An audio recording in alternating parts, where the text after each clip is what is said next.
Hello, and thank you for joining us again at Voice of Rohingya Radio, a registered nonprofit media broadcast coming to you from the state of Oregon in the United States of America. We act as the media wing of the Arakan Rohingya Union, providing exclusive interviews, reports from inside the border, and the latest news from reputable sources from around the world. We'd like to ask you to take a moment and go to www.vorradio.org for up-to-date news and information concerning this program and how you can get involved. Voice of Rohingya Radio is the only news source of its kind in the English-speaking world. You can learn more about the Rohingya cause by supporting us today, and we'll continue bringing you the latest news in a convenient format and keeping you informed and involved. You can listen to our program each week, Sundays at 7 p.m. Pacific Time, and if you're interested in sponsoring our program, simply log on to our website or send us an email to support@vorradio.org. It is April 12th, 2015. For Voice of Rohingya Radio, I am your host, Zach Taylor.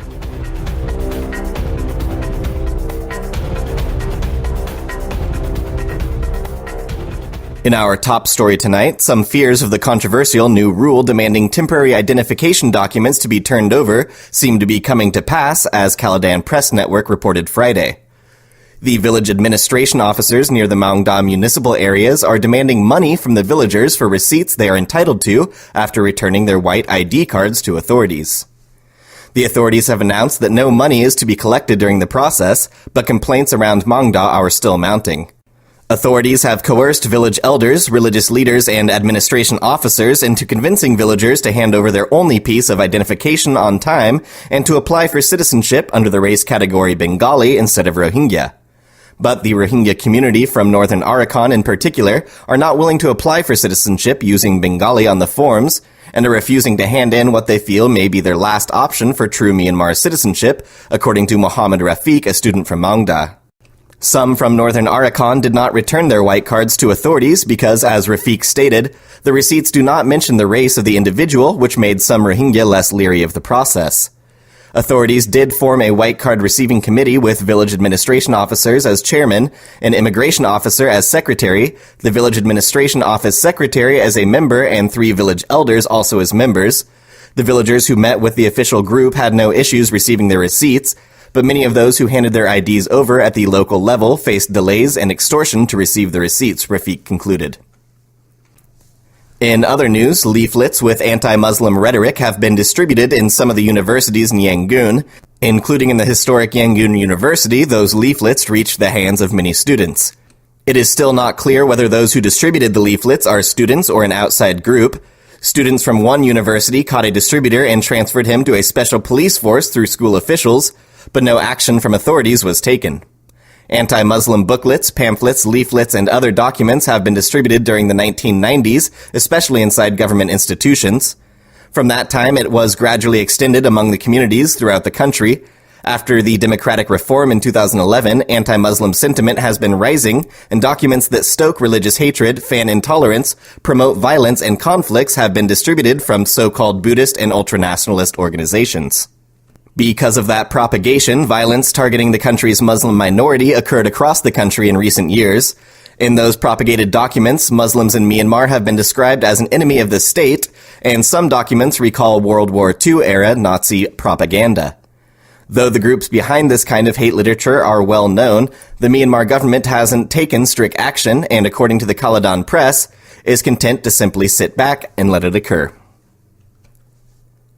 Opposition leader Aung San Suu Kyi held talks with Myanmar's top political and military leaders Friday in what a government spokesperson described as a successful meeting. But there was no sign the participants bridged their differences on political reforms ahead of an election later this year. Reaching at least a general agreement is probably a prerequisite for Suu Kyi's National League for Democracy to take part in the polls. It feels that several clauses in the Constitution are unfair, including one that does not allow Suu Kyi to become president because her sons are foreign citizens. Ethnic minority parties also want some changes in the Constitution, which was enacted under military rule in 2008.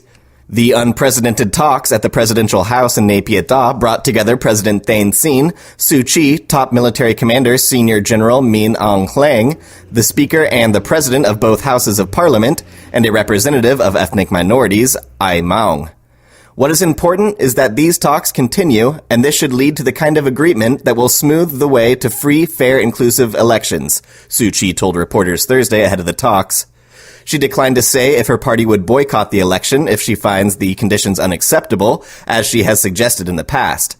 A boycott would give the international community the perception of an unfair election and lead to a slowdown in aid that is needed to boost Myanmar's economy. Moves toward democracy under Thein Sein led many Western countries to ease sanctions they had in place against the previous military regime. Her National League for Democracy party is considered to have a strong chance of defeating Thein Sein's military-backed Union Solidarity and Development Party. Suu Kyi's party boycotted the 2010 polls because it believed the legal conditions were unacceptable. It did participate in the 2012 by-elections after some rules were amended and won 43 of the 44 seats it contested. In his introductory remarks at the meeting before the doors were closed to the press, Thein Sein said personal and political party interests should be set aside and work be done in the interest of the country, also paying heed to the importance of holding a free and fair election. A well-known political analyst, Yan Myo Thein, said he was disappointed with the talks because they appeared to lack substance.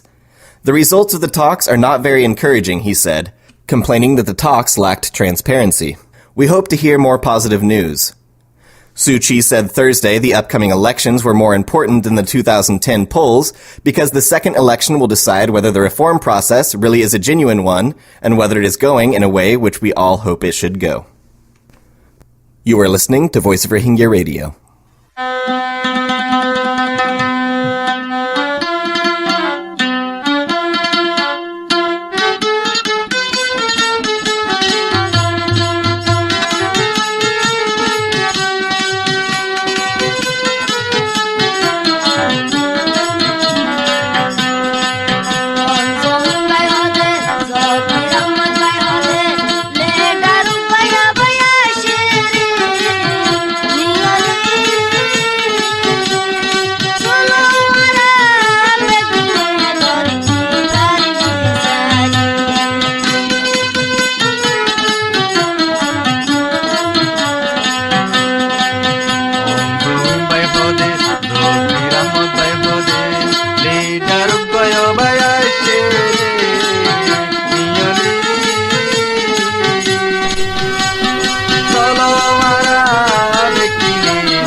Thanks again for listening to Voice of Rohingya Radio, your source for Rohingya news. We'd like to remind you to visit vorradio.org where you can get involved and show your support. An op-ed by the president of the Arakan Rohingya National Organization, Nurul Islam, was recently published in Caladan that attempts to explain the blacklisting of the word Rohingya.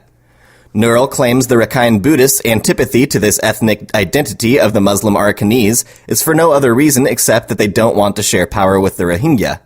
The analysts say that it is a necessary evil for the U Thein Sein government to make Rohingya the scapegoats under the influence of xenophobic Rakhine politicians, academics, and Buddhist extremists in order to appease them. Nurul says they have all lied that the word Rohingya is non-existent, unheard, and created by Muslim rebels and/or Rohingya leaders in 1951.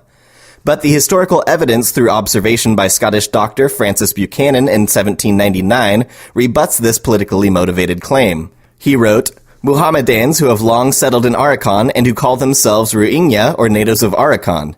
Historian Dr. Michael W. Charney states that it can be asserted, however, that one claim of the Buddhist school in Rakhine historiography that Rohingya was an invention of the colonial period is contradicted by the evidence. Islam argues that even now the xenophobic Rakhine academics and imposters accept the existence of the word Rohingya, though arguing that Rohingya is the other name of Rakhine as derived from Rakhine, the other name of Arakan.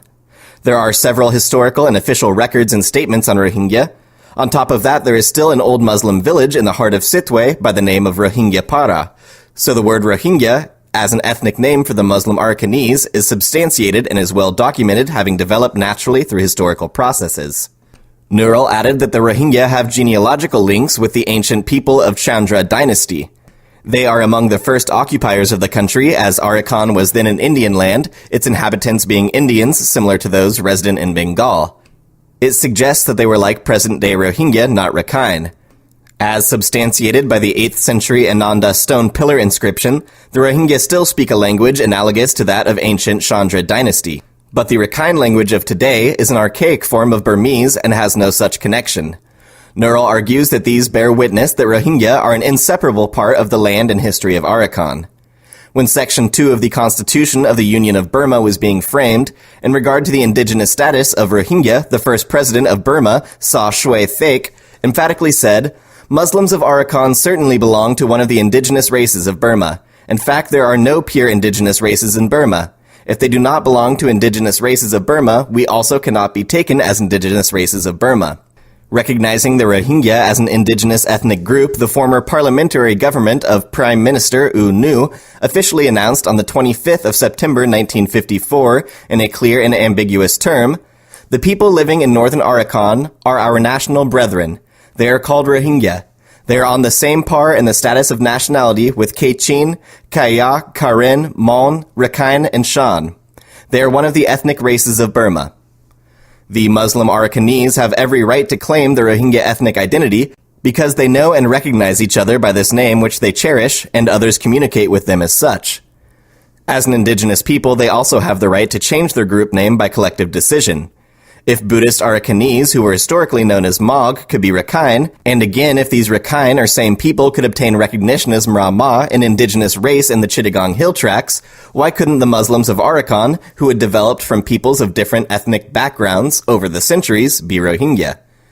Anthropologically similar people inhabit both sides of the international borders around the globe, and so is the case with Burma-China, Burma-Laos, Burma-India, and Burma-Bangladesh frontiers, where they are recognized as indigenous people with different ethnic identities in the respective countries. The fact that Rohingya look like Chittagonians is the historical phenomenon, nevertheless they are indigenous to Arakan.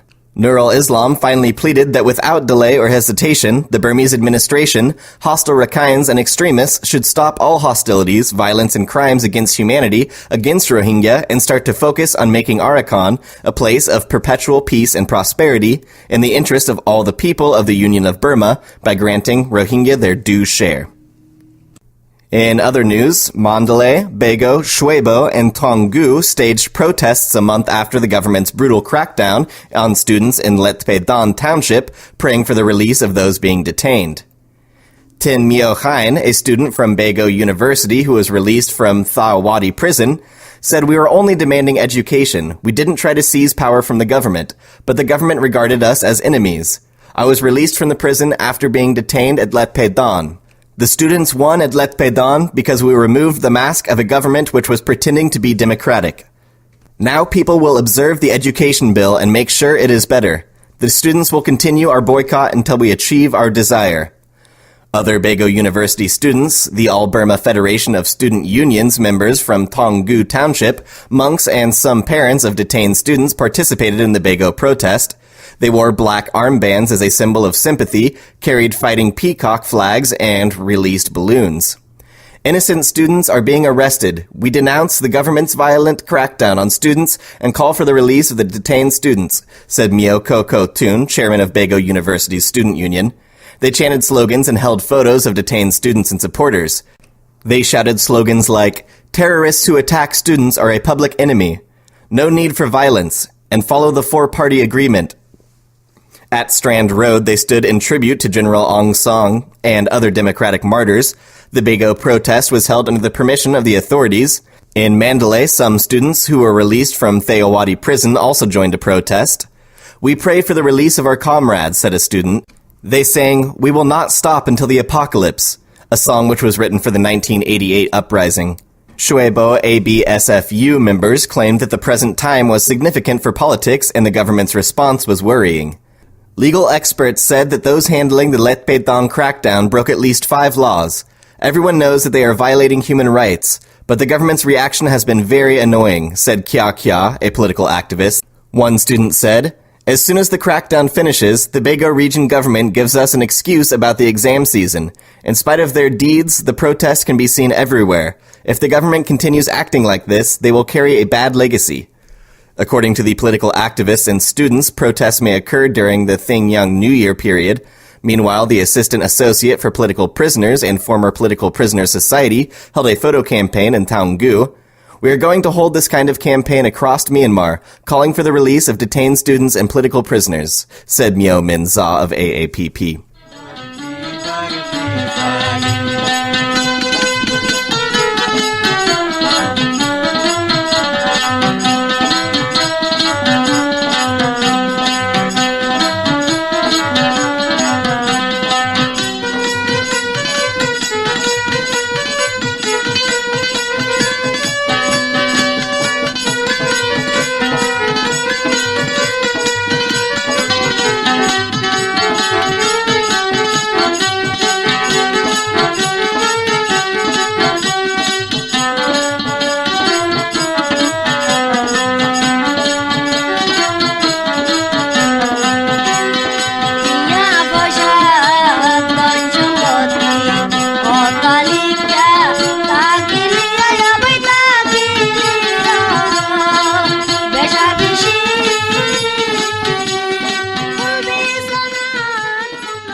Thanks again for listening to Voice of Rohingya Radio, a weekly news program bringing you up-to-date information about the Rohingya people in Myanmar. You can catch our broadcast every Sunday night at 7 p.m. Pacific Time here in the United States by logging on to vorradio.org, or you can join our page on Facebook to find more information on the program. For Voice of Rohingya Radio, this is Zach Taylor, signing out.